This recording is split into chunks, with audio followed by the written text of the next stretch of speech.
Hi, I'm Owlbear Rogue. Welcome to the cave. I've got another video for you tonight with some DM tips. There's been a lot of talk in the last few years in the TTRPG community about how to make sure our players are comfortable, which is great. One thing I've noticed is there's a lot of conversations about session 0, avoiding player triggers, and opening up communication so people can express when things are not okay. Again, all wonderful. I also think that at its best, D&D and other similar games can be opportunities for people to step outside their comfort zones in healthy ways that help them grow. What better world than an imaginary one to explore what you might be capable of as a person? What better company than a group of friends you like enough to set aside hours to basically play grown-up make-believe with to support you while you do that? Some of the most memorable, rewarding moments in games can happen when it's obvious that it wasn't just a character that took a risk and overcame something. The player behind that character did too. As a DM, I try to encourage that kind of experience in a way that feels safe for everyone and honors the fact that ultimately we're all at the table to have fun. Even if you don't view the game as functioning in that way, it's almost inevitable that at some point it's going to require one of your players to do something that's not in their wheelhouse.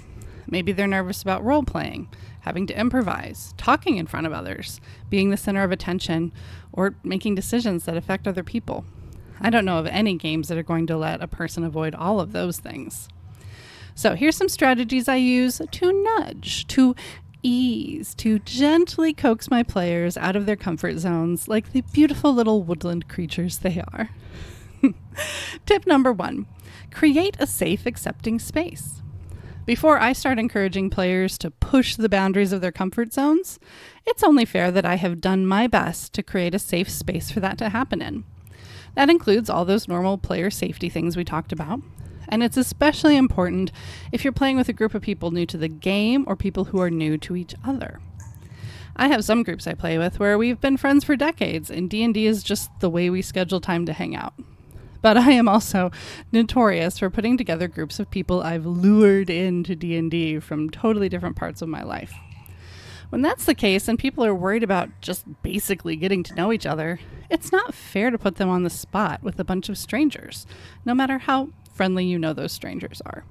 Start small. Try not to ask something of one person that you're not asking of everyone. Keep the stakes low until people feel like they truly are among friends.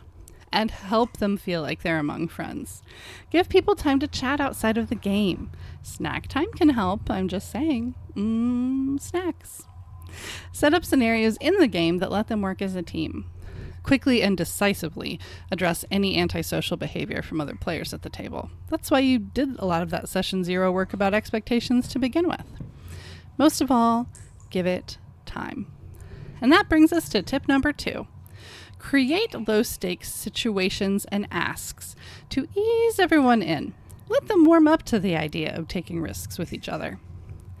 I wouldn't, for example, have a first session of gameplay with a group that I didn't know well or that hadn't played together before or who were new to the game, where I just threw them immediately into a situation where they were saving the world. I honestly wouldn't even throw them into a situation where they were saving a really cute bunny, or especially not saving each other. That's stressful. Choose your adventure based on your specific group with them in mind. Ideally, you want a situation to start out where different people can engage in ways that make sense to them. One of my favorite adventures I use for new people, I use it a lot during conventions, is my one-shot, The Midnight Relic, a gothic horror heist. It starts out with the party trying to infiltrate a masquerade ball at a vampire's estate. Some players jump right into role-playing with NPCs. There are lots of them to choose from. Some start making tactical plans. Some sneak around looking for more information. There's multiple points of entry into participating, and that's a great way to help people gain confidence and feel each other out too. FYI, I have a video about that one shot and how you can run it, and I'll link it at the end. If your folks are struggling with something specific, like role-playing and improv, start small by asking everyone to give little details about their characters instead of jumping into a big high-stakes interaction with an NPC. If they're getting ready to make camp for the night, ask everyone what their character's nighttime routine is, or their morning routine. If they're eating, ask them all what it looks like when their character eats. Are they eating daintily, pinkies in the air, or do they throw it all in their mouth and eat the plate too? There's the classic tool of asking people what it looks like when they cast a spell or make an attack with their weapon. And of course, Matt Mercer's "How do you want to do this?" when a villain is defeated. If the characters witness something or find a new piece of information, ask everyone what their character thinks about that, and if they choose to share those thoughts with the others in the party. And very important, make sure they feel encouraged each time they step out on one of those little limbs. And that brings us to tip number 3. When players do step outside their comfort zone, in big or small ways, find ways to say thank you. If you want to encourage someone to behave a certain way, it makes sense that you need to reward that behavior and any little step someone takes in that direction. I ran a session recently that was the inspiration for this video. It was with a group that I've been friends with. I've been friends with these gals since we were in our early 20s. Single ladies, each living alone in a big city and leaning on each other. They are part of my found family, and we know each other very, very well. There's really nothing I wouldn't share with them. On one hand, this is an advantage because I'm better able to predict what is going to make them comfortable or uncomfortable. On the other hand, it matters deeply to me that they have fun and feel safe. I love them. I don't want to mess something up in an imaginary world that could hurt an important real-world relationship.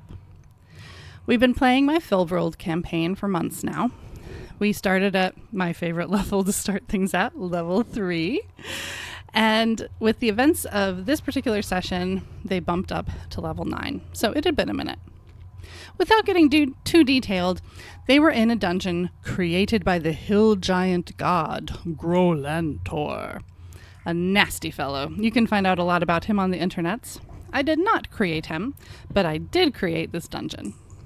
Everyone in the group had already had to step out of their comfort zones a little bit in this dungeon because it was not a dungeon that rewarded traditional heroism. Grolantor is a vile guy, and this was meant to be a series of trials to find someone worthy of being his vile scion in the world. This group of very good aligned characters were trying to stop a bad hill giant they had encountered from completing the trials and unleashing Grolantor's power. But doing so demanded that they play by the rules of this space that rewarded, let's say, unconventional things. They had already passed the trial of vanity, the trial of brutality, and they were trying to move on to the final trial of gluttony, which they knew their enemy, this hill giant, had already advanced to. But between them and that goal lay the trial of ruthlessness. It required that only one character continue on into the final chamber, while the others would fall to 0 hit points and start making death saving throws. Now let me be clear, crystal clear. This is not a dungeon I would run people through if I didn't know them well. They didn't know each other well, and there wasn't a lot of trust between everyone involved. But I have all those things with this group in spades. So they had to choose one of them to move forward. I designed this dungeon years ago, not with this particular group in mind. But as I knew, as I prepared to run it for them, that with this party there would be only one real choice of which character moved forward. It made the most sense for the druid, the only one with significant healing and resurrection magic, to be chosen. And after a brief discussion, that was the conclusion the party came to. But we all also knew that the person behind the druid character, our dear, dear friend, was not going to love that kind of responsibility. That is legitimately a lot of pressure. To support her, I made sure that the party did have the chance to turn back if they chose to. I gave the other players time to hype her up. I knew they would.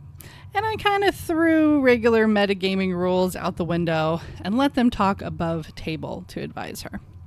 I made sure she had multiple paths to succeed and didn't introduce any pressures like trying to make her do things quickly.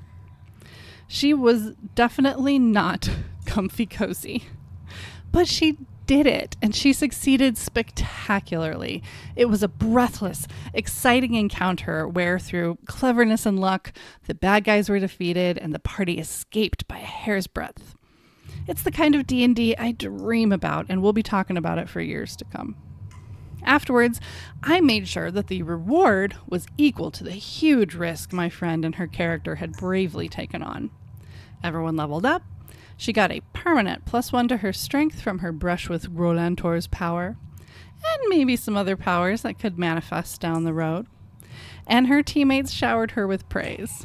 In-game, I had a friendly stone giant who witnessed her bravery carve a monument in honor of her deeds. Finally, I made sure I gave her the space afterwards to talk about the experience, unpack things, process them. Ultimately, she shared that she simply reminded herself her character was a brave adventurer. But we all knew it was more than just her character who had been brave. So, my friends, when your players do things you're hoping to see, what are some of the ways you reward them? Tell me about it in the comments. Most of the time, it won't always be a big lift like in this example. Maybe it's just something you can hand out heroic inspiration for, which, was kind of designed with that idea in mind. Honestly, noticing, acknowledging, and rewarding brave behavior in those around you, it's a useful skill in any aspect of your life, not just DMing. Thank you so much if you stuck around this long, and make sure you join me next week when I will be breaking down this vile dungeon of Grolantor and showing you how you can run it for your coolest and most well-established groups. Also, make sure you keep an eye out for some polls coming up very soon about what I should be doing for the upcoming Monster Week, hosted by Jenny D and Pointy Hat. The theme is dragons this year, and I am so excited to see what treasures I can add to my hoard from some other incredible D&D creators. Thank you, as always, for exploring the feminine urge to run lovely people through terrible dungeons with me, Owlbear Rogue.